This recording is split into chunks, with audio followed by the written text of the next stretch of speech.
పిల్లలు మా మాట వినటం లేదు అని తల్లిదండ్రులు ఎంతో మంది వస్తుంటారు.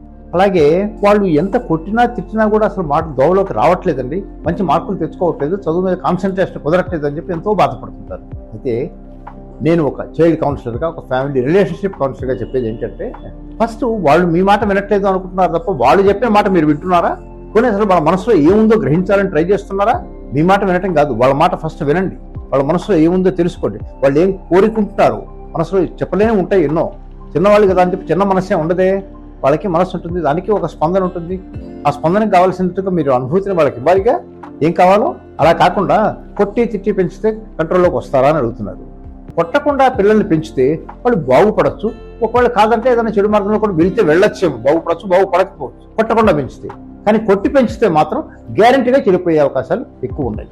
సో వాళ్ళని ఎలా సొంతం చేసుకోవాలి అంటే, దానికి కావాల్సింది పేరెంటింగ్ ఏంటి, సక్సెస్ఫుల్ పేరెంటింగ్ ఎలా చేయాలి అన్నది మీరు నేర్చుకోండి ఫస్ట్.